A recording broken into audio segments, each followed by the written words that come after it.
Hello everyone, welcome to online classes. देखिए, आज हम बात करने जा रहे हैं भारत की स्थिति और विस्तार के बारे में। यहाँ पे बात करेंगे। ज्योग्राफी का काफ़ी इंपॉर्टेंट टॉपिक है ये, तो यहाँ से डेफिनेटली क्वेश्चंस आते हैं। देखिए, वीडियो को अगर आप स्टार्टिंग से लेकर लास्ट तक देखते हो तो आपको खुद को पता चलेगा कि यहाँ पे जो क्वेश्चंस रखे 50+ क्वेश्चंस यहाँ पे रखे गए हैं, और ये जो क्वेश्चंस हैं एक एक क्वेश्चन कितना इंपॉर्टेंट है और कितनी बार एग्जाम में क्वेश्चन आ चुके हैं। तो चलो बिना किसी देरी के स्टार्ट करते हैं आज के सेशन को। देखते हैं पहला क्वेश्चन।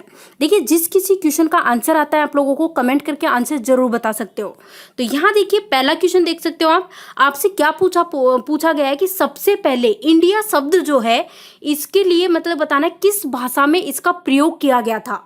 सबसे पहले सर्वप्रथम इंडिया शब्द का प्रयोग जो है वो भारत के लिए किस भाषा में किया गया था, ये पूछा है। ऑप्शन है उर्दू, ग्रीक, फारसी या फिर अरबी।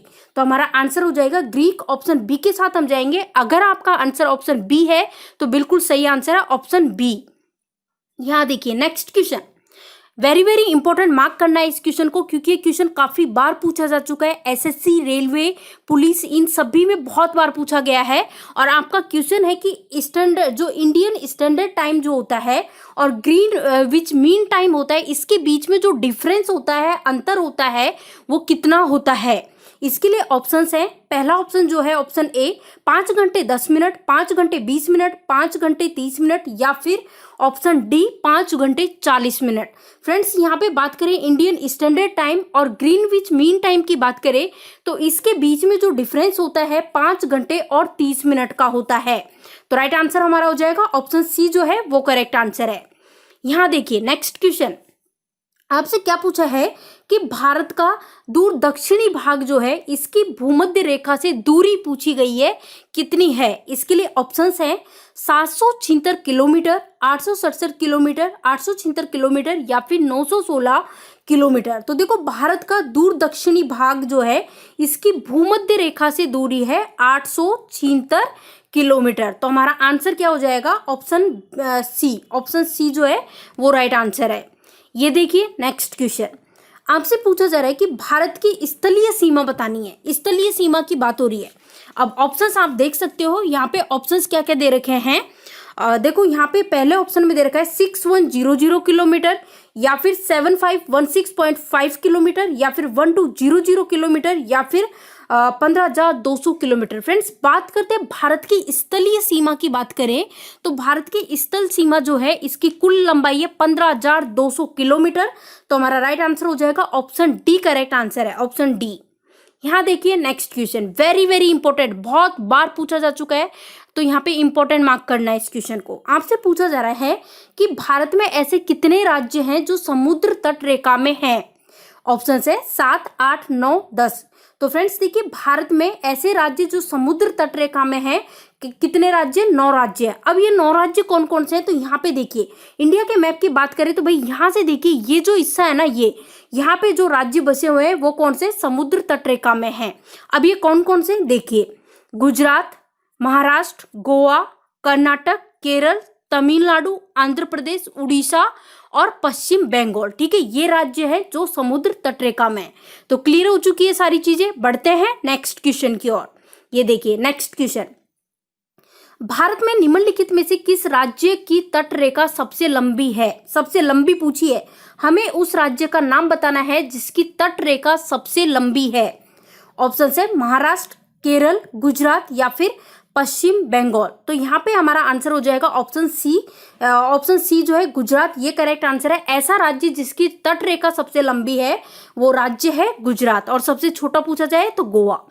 नेक्स्ट देखिए, आपसे पूछा है कि निम्नलिखित भारतीय राज्यों में से किससे होकर कर्क रेखा नहीं गुजरती। अब देखो, इस क्वेश्चन के लिए आपको कर्क रेखा के बारे में पता होना चाहिए कि भारत के मध्य से जो कर्क रेखा गुजरती है वो कितने राज्यों से होकर गुजरती है, तो ये पता होना चाहिए। 8 राज्यों से होकर गुजरती है कर्क रेखा, और वो कौन कौन से राज्य हैं। तो देखो, पहले तो यहाँ पे आंसर की बात करें, ऑप्शन दे रखे हैं उत्तर प्रदेश, मध्य प्रदेश, गुजरात और झारखंड। तो उत्तर प्रदेश से होकर नहीं गुजरती, बाकी मध्य प्रदेश, गुजरात और झारखंड इनसे होकर तो गुजरती है।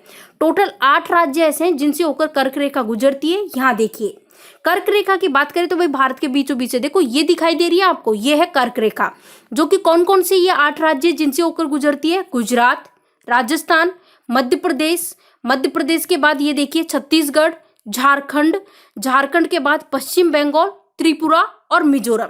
ये वो 8 राज्य हैं जिनसे होकर कर्क रेखा गुजरती है। तो देखो यहाँ पे ऑप्शन में हमारे पास उत्तर प्रदेश है, ये देखिए ये रहा उत्तर प्रदेश, इससे होकर कर्क रेखा नहीं गुजरती है, तो आंसर हो जाएगा उत्तर प्रदेश। देखिए नेक्स्ट क्वेश्चन, कौन सी अक्षांश रेखा भारत से के मध्य होकर गुजरती है? हमें उस अक्षांश रेखा का नाम बताना है जो भारत के मध्य होकर गुजरती है। अभी अभी मैंने बताया था जो कर्क रेखा है वो भारत के मध्य होकर गुजरती है, तो हमारा राइट आंसर हो जाएगा कर्क रेखा। और कर्क रेखा की बात करें तो 8 राज्यों से होकर गुजरती है।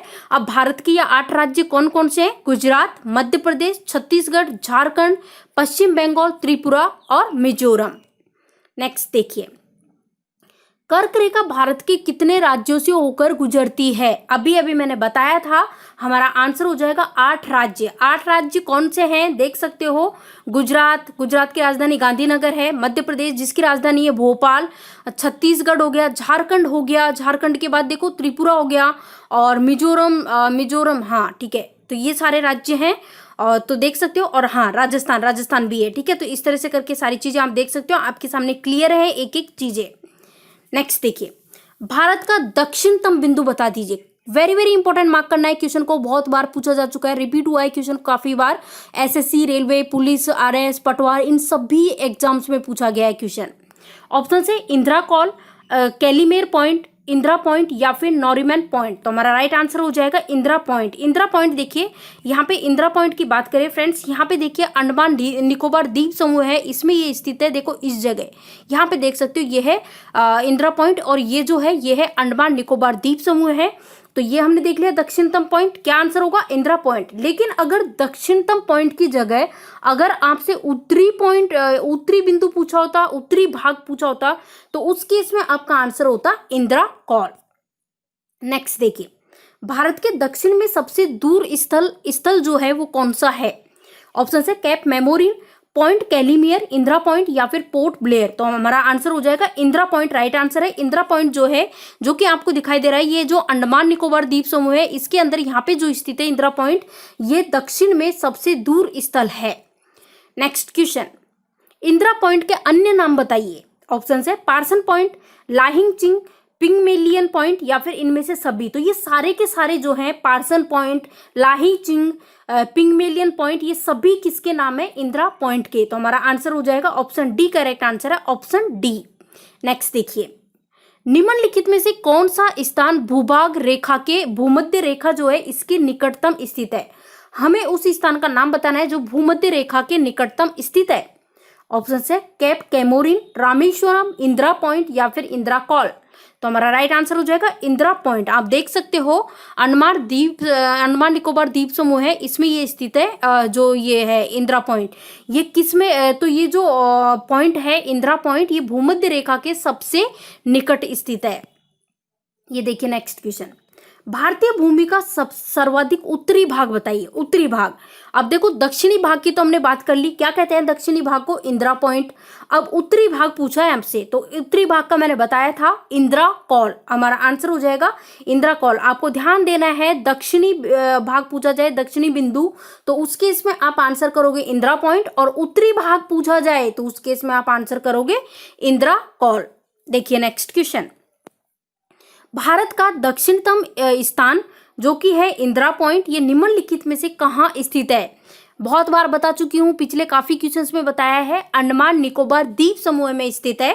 तो हमारा आंसर हो जाएगा ऑप्शन डी, करेक्ट आंसर है अंडमान निकोबार द्वीप समूह। यहाँ पे देखिए, इसमें ये जो इमेज दिखाई दे रही है, इसमें आप देख सकते हो ये जो सर्कल है बड़ा वाला, ये क्या है? अंडमान निकोबार द्वीप समूह है, और इसमें जो छोटा सा ये सर्कल दिख रहा है ना, ये क्या है? इंदिरा पॉइंट है।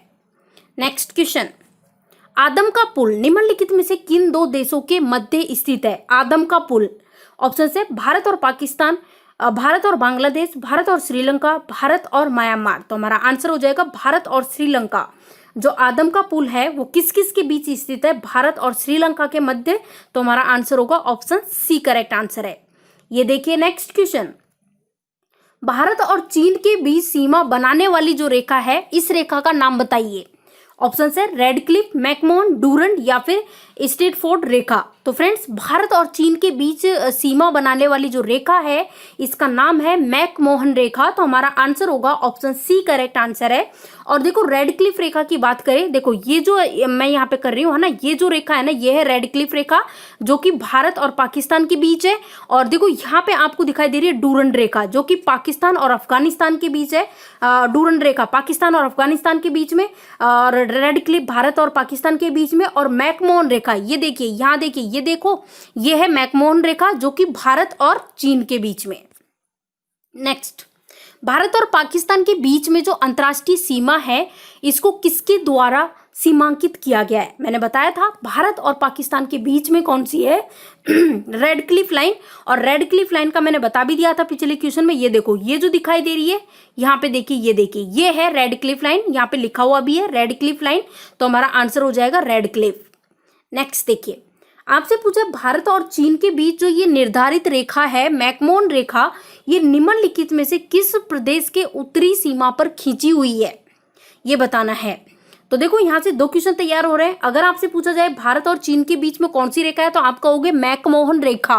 अब आपसे पूछा ये मैकमोहन रेखा जो है ये भारत के किस प्रदेश के उत्तरी भाग में खींची हुई है, ये पूछा है। ऑप्शन है जम्मू कश्मीर, उत्तर प्रदेश, हिमाचल प्रदेश या फिर अरुणाचल प्रदेश। फ्रेंड्स, आंसर होगा ऑप्शन डी अरुणाचल प्रदेश। ठीक है। नेक्स्ट क्वेश्चन, निम्नलिखित में से किस भारतीय राज्य की समुद्र तटीय सीमा सबसे छोटी है? देखो मैंने बताया था सबसे बड़ी, देखो सबसे बड़ी पूछा जाए तो गुजरात की है और सबसे छोटी पूछा जाए तो गोवा। तो आंसर हो जाएगा गोवा। यहाँ पे देखिए ये वो राज्य हैं, ये सारे जो राज्य आपको दिखाई दे रहे हैं गुजरात, महाराष्ट्र, गोवा, कर्नाटक, केरल, तमिलनाडु, आंध्र प्रदेश, उड़ीसा और पश्चिम बंगाल, ये सभी राज्य कौन से हैं? समुद्र तटीय राज्य हैं ये। और इनमें सबसे बड़ी जो तटीय सीमा है वो गुजरात की है और सबसे छोटी है गोवा की। नेक्स्ट देखिए, भारत की सबसे लंबी अंतर्राष्ट्रीय सीमा किस देश की है? सबसे लंबी अंतर्राष्ट्रीय सीमा पूछी गई है। ऑप्शन है नेपाल, पाकिस्तान, चीन, बांग्लादेश। तो हमारा राइट आंसर होगा बांग्लादेश। फ्रेंड्स देखो एक और चीज आपको याद रखनी है, भारत के जो पड़ोसी देश हैं उनके नाम कई बार पूछ लिए जाते हैं। अब भारत के जो पड़ोसी देश हैं उनको याद करने की देखो एक ट्रिक यहाँ पे रखी है, बचपन में बीए किया। तो बचपन में बीए किया, बी से क्या बन गया? बांग्लादेश। जैसे चीन बन गया चाइना, बी से पाकिस्तान, ने से नेपाल बन गया और बी से भूटान बन गया, ए से अफगानिस्तान बन गया, मे से म्यांमार बन गया। तो इस तरह से करके यहाँ पे सारे नाम आप देख सकते हो। ये देखिए नेक्स्ट क्वेश्चन, सबसे छोटी स्थलीय सीमा बताइए। अभी देखो यहाँ पे क्या देखा था, सबसे लंबी अंतर्राष्ट्रीय सीमा। तो सबसे लंबी तो हमने देख लिया बांग्लादेश। अगर पूछा जाए, देखो इस क्वेश्चन में देखिए सबसे छोटी स्थलीय सीमा पूछी गई है, सबसे छोटी। ऑप्शन है पाकिस्तान, नेपाल, म्यांमार, भूटान। तो सबसे छोटी कौन सी है? भूटान की। हमारा आंसर हो जाएगा भूटान। और ये है भारत के पड़ोसी देश। ये देखिए नेक्स्ट क्वेश्चन, गारो, खासी एवं जयंता पहाड़ियां जो हैं कौन कौन सी? गारो, खासी और जयंता पहाड़ियां संरचना एवं उत्पत्ति की दृष्टि से निम्नलिखित में से किसका भाग है? इनका बताना है कि भाई ये किसका भाग है, ये बताइए। ऑप्शन है हिमालय पर्वत श्रेणी का, पूर्वोत्तर की पहाड़ियों का, या फिर अराकानाओमा पर्वत का, या फिर प्रायद्वीपीय पठार का। तो राइट आंसर है जो पूर्वोत्तर की पहाड़ियां जो है इसका भाग है। तो हमारा आंसर होगा ऑप्शन बी। देखिए फ्रेंड्स नेक्स्ट क्वेश्चन, निम्नलिखित में से कौन सा तट पश्चिमी तट का भाग नहीं है? हमें उस तट का नाम बताना है जो पश्चिमी तट का भाग नहीं है। ऑप्शन है कठियावाड़ तट, कोंकण तट, मालाबार तट या फिर कोरोमंडल तट। तो ये तट कौन सा है? कोरोमंडल तट जो है ये पश्चिमी तट का भाग नहीं है। बाकी ये जो सभी हैं कठियावाड़ तट, कोंकण तट और मालाबार तट, ये सभी पश्चिमी तट के भाग हैं। यहाँ देखिए नेक्स्ट क्वेश्चन, देखिए भारतीय क्षेत्र में स्थित दो ज्वालामुखी द्वीप बताइए कौन से हैं? ऑप्शंस आप देख सकते हो, 4 ऑप्शंस आपके सामने हैं। देखो भारतीय क्षेत्र में स्थित दो ज्वालामुखी द्वीपों की बात करें, बैरन और नारकोडम। ऑप्शन सी करेक्ट आंसर है, ऑप्शन सी। नेक्स्ट देखिए, लक्षद्वीप समूह स्थित है। ऑप्शन है अरब सागर, बंगाल की खाड़ी, हिंद महासागर या फिर इनमें से कोई नहीं। फ्रेंड्स लक्षद्वीप समूह की बात करें तो अरब सागर में स्थित है। तो आंसर हो जाएगा ऑप्शन ए अरब सागर। ये देखिए नेक्स्ट क्वेश्चन, निम्नलिखित में से कौन सा द्वीप है, उस द्वीप का नाम बताना है जो भारत और श्रीलंका के मध्य स्थित है। ऑप्शन है न्यूमूर, लक्षद्वीप, गंगा सागर या फिर रामेश्वरम। तो भारत और श्रीलंका के मध्य जो द्वीप स्थित है इसका नाम है रामेश्वरम। तो राइट आंसर होगा ऑप्शन डी। देखिए नेक्स्ट क्वेश्चन, थार भूमि का बता दीजिए। थार भूमि जो है ये कहाँ पे स्थित है? ऑप्शन है गुजरात, राजस्थान, पंजाब या फिर हरियाणा। फ्रेंड्स थार भूमि के बारे में तो सभी को पता होगा, नॉर्मल सा क्वेश्चन है, काफी इंपॉर्टेंट भी है, बहुत बार पूछा भी जा चुका है। तो थार मरुभूमि जो है ये राजस्थान में स्थित है, तो आंसर हो जाएगा राजस्थान। नेक्स्ट देखिए, दक्षिण गंगोत्री क्या है? Very very important. दक्षिण गंगोत्री के बारे में आपको नॉलेज होना काफी जरूरी है, बताइए क्या है? तो देखो दक्षिण गंगोत्री की बात करें तो अंटार्कटिका में स्थापित भारतीय वैज्ञानिक अनुसंधान केंद्र है। आंसर होगा ऑप्शन डी। अंटार्कटिका में स्थापित एक भारतीय वैज्ञानिक अनुसंधान केंद्र है क्या? दक्षिण गंगोत्री। ये देखिए नेक्स्ट क्वेश्चन, वर्तमान में भारत का कौन सा ऐसा स्थान है जिसको सफेद पानी के नाम से जाना जाता है? ऑप्शन है लेह, लद्दाख, कारगिल या फिर सियाचिन। तो आंसर हो जाएगा सियाचिन। सियाचिन ग्लेशियर जो है इसी को जाना जाता है सफेद पानी के नाम से। आप देखिए सफेद जो सियाचिन ग्लेशियर है, ये देखिए ये जो है ये है सियाचिन ग्लेशियर। और सियाचिन ग्लेशियर की बात करें तो आपको ये भी पता होना चाहिए कौन कौन से ऐसे देश है जिनके बीच में सियाचिन ग्लेशियर जो है इसको लेकर झगड़ा हो रखा है। तो ये किस किस के बीच में हो रहा है? इंडिया और पाकिस्तान के बीच में। नेक्स्ट क्वेश्चन, हैदराबाद का जुड़वा नगर बताना है, काफी इंपॉर्टेंट है, बहुत बार पूछा जा चुका है। निजामाबाद, सिकंदराबाद, आसिफाबाद या फिर आदिलाबाद। देखो हैदराबाद का जुड़वा नगर है ये सिकंदराबाद है, तो हमारा आंसर हो जाएगा सिकंदराबाद। नेक्स्ट क्वेश्चन, कोची का जुड़वा नगर बताइए। कोची का जुड़वा नगर, तो कोची का जुड़वा नगर कौन सा है? एर्नाकुलम। आंसर हो जाएगा एर्नाकुलम। और पिछले क्वेश्चन में था हैदराबाद का जिसका जुड़वा नगर है सिकंदराबाद, और कोची का है एर्नाकुलम। नेक्स्ट, किस भारतीय राज्य की सीमा सर्वाधिक राज्यों की सीमा को स्पर्श करती है? वेरी वेरी इंपॉर्टेंट, मार्क कर सकते हो, इस क्वेश्चन को काफी बार पूछा गया है। मध्य प्रदेश, असम, उत्तर प्रदेश या फिर आंध्र प्रदेश। तो फ्रेंड्स आंसर हो जाएगा उत्तर प्रदेश। अब देख लीजिए मैप में, देखो आपको दिख रहा है ये रहा उत्तर प्रदेश। अब उत्तर प्रदेश की जो सीमा है जो वो किस किस राज्य की सीमा को टच कर रही है, देखो यहाँ पे देखिए, यहाँ पे दिख रहा है उत्तराखंड हो गया, हिमाचल प्रदेश हो गया, हरियाणा हो गया, है ना, 3 तो ये हो गए, फिर राजस्थान 4, मध्य प्रदेश 5, फिर देखो ये छत्तीसगढ़ हो गया, तो कितने हो गए 6, झारखंड को भी टच कर रही है 7, और बिहार को भी टच कर रही है। तो कहने का मतलब क्या हुआ, यूपी जो है इसकी जो सीमा है वो कितने राज्यों को टच कर रही है? इसकी सीमा 8 राज्यों को। और ये 8 राज्य कौन कौन से आपके सामने बता दिए मैंने। ये देखिए नेक्स्ट क्वेश्चन, निम्नलिखित में से कौन एक केंद्र शासित प्रदेश नहीं है? त्रिपुरा, दमन व दीव, लक्षद्वीप, पुदुचेरी। तो हमारा राइट आंसर हो जाएगा त्रिपुरा। त्रिपुरा की बात करें तो भारत का एक राज्य है ये जिसकी राजधानी अगरतला। देखो बहुत जल्द हम एक वीडियो लेके आएंगे जिसके अंदर जो भारत के जो ये 28 राज्य हैं उनके बारे में डिस्कस करेंगे, हर चीज को डिस्कस किया जाएगा। कैपिटल्स मतलब इनकी कैपिटल भी देखी जाएगी, चीफ मिनिस्टर कौन है, गवर्नर कौन है, वहाँ पे मतलब कि जितने भी जो नेशनल पार्क हैं, किस राज्य में कौन कौन सा नेशनल पार्क है, इसके बारे में डिस्कस करेंगे। और साथ ही भारत में जो 8 यूनियन टेरिटरी है, केंद्र शासित प्रदेश है, इनका भी डिस्कस करेंगे। चलो देखिए नेक्स्ट क्वेश्चन, भारत में कितने राज्य और कितने केंद्र शासित प्रदेश हैं? तो अभी पिछले क्वेश्चन में मैंने बताया, देखो 28 तो राज्य हैं और 8 है केंद्र शासित प्रदेश। अब देखो इस क्वेश्चन को लेकर आपको डाउट हो सकता है, क्यों हो सकता है? आप कहोगे 29 राज्य। भाई बिल्कुल नहीं, 29 राज्य नहीं है, पहले बिल्कुल हुआ करते थे 29 राज्य, लेकिन जब से जम्मू कश्मीर जो है, जम्मू कश्मीर से 370 अनुच्छेद को हटाया गया है, उसके बाद से जम्मू कश्मीर को केंद्र शासित प्रदेश बना दिया। और जम्मू कश्मीर के साथ साथ जम्मू कश्मीर और लेह है, इन दोनों को केंद्र शासित प्रदेश बना दिया। तो एक स्टेट तो जम्मू कश्मीर कम हो जाएगा ना, तो 29 थे, उनमें से एक कम हो जाएगा, तो 28 बच गए। और पहले केंद्र शासित प्रदेश कितने थे? 7। अब इसमें लेह और जम्मू कश्मीर को जोड़े तो कितने हो गए? 9। बिल्कुल 9 हो गए, लेकिन मैं 8 इसलिए बता रही हूँ क्योंकि जो दमन दीव और जो ये दादरा और नगर हवेली है ना, इसको मतलब दोनों को मर्ज कर दिया है। तो इस तरह से करके 8 तो केंद्र शासित प्रदेश है और 28 राज्य हैं। बहुत जल्दी डिस्कस करेंगे इनके बारे में। भारत किस गोलार्ध में स्थित है? भारत की बात करें तो भारत जो है उत्तरी पूर्वी गोलार्ध में स्थित है। तो उत्तरी पूर्वी यानी कि ऑप्शन ए के साथ हम जा रहे हैं। भारत किस गोलार्ध में स्थित है? उत्तरी पूर्वी गोलार्ध में स्थित है। नेक्स्ट देखिए, निम्नलिखित में से कौन सा राज्य पहले नेफा के नाम से जाना जाता था? उस राज्य का नाम बताना है। नागालैंड, मणिपुर, अरुणाचल प्रदेश या फिर असम।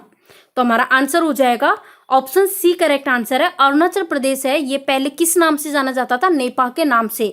और अरुणाचल प्रदेश की कैपिटल भी आपको पता होनी चाहिए, ईटानगर। ईटानगर अरुणाचल प्रदेश की कैपिटल है, राजधानी है। नागालैंड की राजधानी कोहिमा, मणिपुर की इम्फाल और असम की है दिसपुर।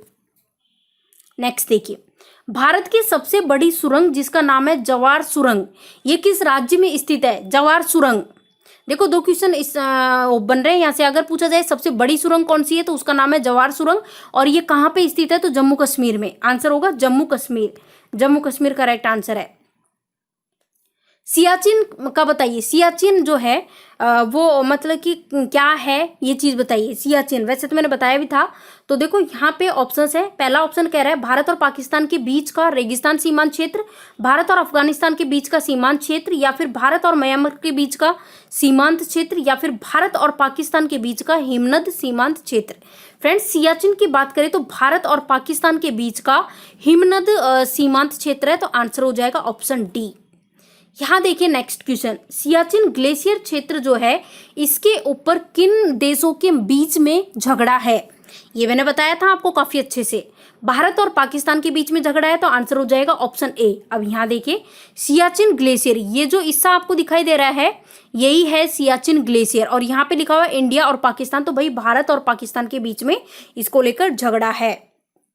नेक्स्ट, डूरन लाइन का बताइए। निम्नलिखित में से दो देशों के बीच की सीमा रेखा है, किन दो देशों के बीच की है? डूरन। डूरन के बारे में मैंने बताया भी था।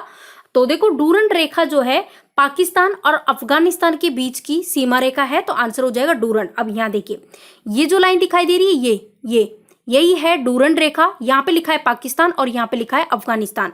तो पाकिस्तान और अफगानिस्तान के बीच की सीमा रेखा कौन सी है? डूरन। ये देख लिया हमने। लेकिन अगर भारत और पाकिस्तान के बीच की पूछी जाए तो देखो ये जो लाइन दिख रही है ये वाली है रेड क्लिफ लाइन। तो रेड क्लिफ लाइन तो भारत और पाकिस्तान के बीच की है। और यहाँ पे देखिए मैकमोन, ये वाली जो दिखाई दे रही है रेड रेड, ये है मैकमोन लाइन जो कि भारत और चीन के बीच की सीमा रेखा है। अब यहाँ पे हमसे डूरंड के बारे में पूछा था, तो डूरंड रेखा ये है अफगानिस्तान और पाकिस्तान के बीच की। नेक्स्ट देखिए, वर्ष 1953 में जब आंध्र प्रदेश एक राज्य बना तो उस समय इसकी राजधानी कौन सी बनी थी? ऑप्शन है गुंटूर, कुर्नूल, नल्लोर या फिर वारंगल। तो आंसर हो जाएगा कुर्नूल। कुर्नूल करेक्ट आंसर है, ऑप्शन बी। ये देखिए नेक्स्ट क्वेश्चन, कौन सा राज्य उत्तरी पूर्वी राज्य की 7 बहनों का भाग नहीं है? तो अब यहाँ पे देखो नॉलेज होनी चाहिए आपको। 7 सिस्टर, तो भारत में बताइए 7 सिस्टर के नाम से किन राज्यों को जाना जाता है? तो इसके बारे में नॉलेज होना काफी जरूरी है। पहले तो आंसर देख लेते हैं। ऑप्शंस क्या है? मेघालय, पश्चिम बंगाल, अरुणाचल प्रदेश, त्रिपुरा। तो आंसर पता चल चुका होगा, पश्चिम बंगाल।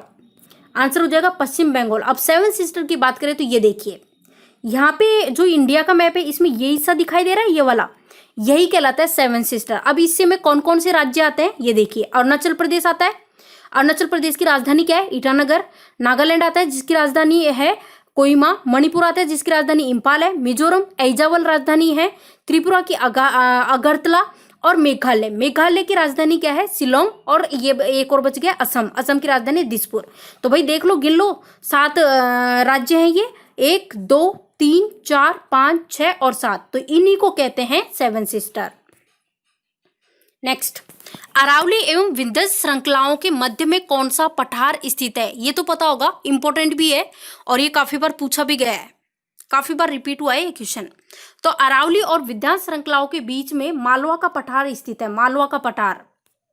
नेक्स्ट देखिए, भारत के लिए समुद्र मार्ग की खोज किसने की? वेरी वेरी इंपॉर्टेंट, बहुत बार पूछा गया है। तो देखो ऑप्शन है फ्रांसीसियों ने, डचों ने, पुर्तगालियों ने, अंग्रेजों ने। तो भारत के लिए समुद्र मार्ग की खोज की थी पुर्तगालियों में, और उसमें से भी सबसे पहले की थी वास्को डी गामा ने। तो आंसर हो जाएगा ऑप्शन सी। ये देखिए नेक्स्ट क्वेश्चन, भारत का जो भौगोलिक मानचित्र होता है इसको किसके द्वारा तैयार किया जाता है? ऑप्शन है भारतीय भूवैज्ञानिक सर्वेक्षण, भारतीय भौगोलिक सर्वेक्षण, रक्षा मंत्रालय या फिर भारतीय सर्वेक्षण। तो भारत का जो भौगोलिक मानचित्र होता है ना, इसको भारतीय सर्वेक्षण जो है इसके द्वारा तैयार किया जाता है। तो हमारा आंसर हो जाएगा भारतीय सर्वेक्षण। नेक्स्ट देखिए, भारत की मुख्य भूमि की दक्षिणी सीमा बताइए। किसकी बात हो रही है? दक्षिणी सीमा की बात हो रही है। ऑप्शंस आपके सामने हैं। तो दक्षिणी सीमा का आपसे पूछा जाए तो 8.4 डिग्री उत्तरी अक्षांश। तो राइट आंसर होगा ऑप्शन सी, ऑप्शन सी। यहां देखिए नेक्स्ट क्वेश्चन, भारतीय मानक समय पर आधारित है। भारतीय मानक समय जो है ये किस पर आधारित है? इनमें से बताइए किस पर आधारित है। भारतीय मानक समय की बात करें तो 82.30 डिग्री पूर्व देशांतर पर आधारित है। तो आंसर होगा ऑप्शन सी। यहां देखिए इंपॉर्टेंट क्वेश्चन, काफी इंपॉर्टेंट क्वेश्चन है कि देखो द्वीपों सहित, द्वीपन की बात हो रही है कि जो द्वीप है इनके सहित भारत के तटरेखा जो है इसकी लंबाई बताइए।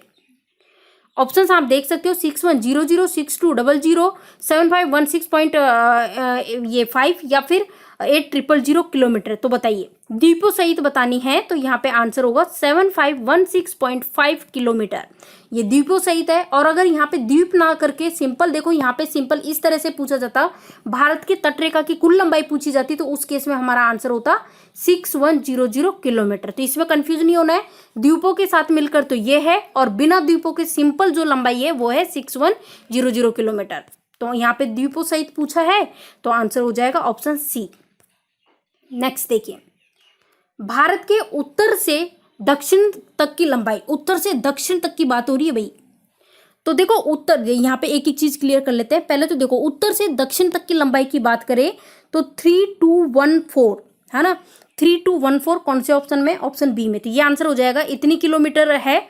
और अगर पूछा जाता पूर्व पश्चिम, पूर्व से पश्चिम तक का पूछा जाता, यानी पूर्व से पश्चिम, ईस्ट से वेस्ट तक का पूछा जाता तो उस केस में आंसर होता 2933 किलोमीटर। ठीक है, सारी चीजें क्लियर है। उत्तर से दक्षिण तक 3214 और पूर्व से पश्चिम तक 2933।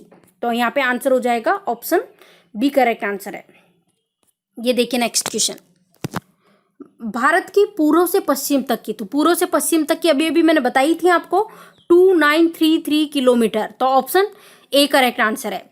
ये देखिए नेक्स्ट क्वेश्चन, भारत की तटरेखा, अब देखो सिंपल पूछ लिया है, द्वीप, यहाँ पे द्वीप नहीं लिखा हुआ कि द्वीपों सहित, भारत की तटरेखा की लंबाई पूछी गई है जो कि है 6100 किलोमीटर बताई थी मैंने। तो हमारा आंसर क्या हो जाएगा 6100 किलोमीटर, ऑप्शन ए। यहां देखिए नेक्स्ट क्वेश्चन, भारत का क्षेत्रफल जो है वो विश्व के कुल भौगोलिक क्षेत्रफल का कितना प्रतिशत है? ऑप्शंस आप देख सकते हो 2.2%, 2.4%, 2.8% या फिर 3.2%। तो हमारा आंसर हो जाएगा 2.4% है। नेक्स्ट देखिए, संपूर्ण भारत में कितने प्रतिशत भूभाग ऐसा है जिस पर पठार का विस्तार है? ऑप्शन है 10.7%, 18.6%, 27.7% या फिर 29.3%। तो यह है 27.7%, ऑप्शन सी। अब देखिए यहाँ पर नेक्स्ट क्वेश्चन, संपूर्ण भारत में कितना प्रतिशत भूभाग ऐसा है जिस पर मैदान का विस्तार है? मैदान का विस्तार, तो भाई मैदान का विस्तार है 43% पर। तो आंसर क्या हो जाएगा? ऑप्शन डी करेक्ट आंसर है। और पठार, पठार का पूछा जाए तो देखो यहाँ पे मैं लिख देती हूँ, पठार का विस्तार है 27.7% पर और मैदान का विस्तार है 43% पर। तो देखो इसी के साथ आज के वीडियो को यहीं खत्म करते हैं फ्रेंड्स। इसी तरह से हम टॉपिक वाइज आपके सारे सब्जेक्ट, चाहे ज्योग्राफी हो, चाहे हिस्ट्री हो, चाहे पॉलिटिकल हो, चाहे इकोनॉमिक्स हो, चाहे कंप्यूटर हो, चाहे बायोलॉजी हो, चाहे केमिस्ट्री हो, चाहे फिजिक्स हो, कोई सा भी सब्जेक्ट हो, रीजनिंग, मैथ, सब एक एक सब्जेक्ट को मतलब एक के बाद एक सब्जेक्ट को पूरा कंप्लीट टॉपिक वाइज करा देंगे। देखो साइंस की बात कर लेते हैं फ्रेंड्स, साइंस की बात सुन लेना आप। यहाँ पे देखो क्लियरली बायोलॉजी कंप्लीट हो चुकी है, बायोलॉजी है ना, बायोलॉजी टॉपिक वाइज काफ़ी अच्छे से कराई है, जिसमें देखो मतलब कि डायग्राम की हेल्प से मैंने एक एक चीज़ को समझाया है और साथ ही प्रीवियस ईयर में हर टॉपिक से जो जो क्वेश्चंस पूछे गए उनको भी कवर किया है। तो आपको करना क्या है, बायोलॉजी कंप्लीट होगी, केमिस्ट्री के भी काफ़ी सारे टॉपिक हो गए, फिजिक्स के भी काफ़ी सारे टॉपिक हो चुके हैं। तो देखो इसके लिए करना क्या है, आप चैनल पे विजिट करो। चैनल पे आप विजिट करोगे तो प्लेलिस्ट बनी हुई है, हर सब्जेक्ट की अलग अलग से प्लेलिस्ट बना रखी है, तो वहाँ पे सारे वीडियोस आपको एक साथ मिल जाएंगे, वहाँ से आप देख सकते हो। अगर आप चैनल पे नए हो तो फ्रेंड्स चैनल को सब्सक्राइब कर ले, साथ ही बेल आइकॉन जो है उस पर क्लिक कर ले। और देखो जितना ज़्यादा हो सके वीडियो को लाइक कीजिए। लाइक करने से होगा क्या, देखो आपका कुछ नहीं जाएगा, लेकिन उससे क्या होता है, हम मोटिवेट होते हैं अगले वीडियो के लिए। और जितना ज़्यादा हो सकता है फ्रेंड्स वीडियो को शेयर कर दीजिए ताकि ज़्यादा से ज़्यादा लोगों तक वीडियो पहुँच पाए। Thank you for watching this video.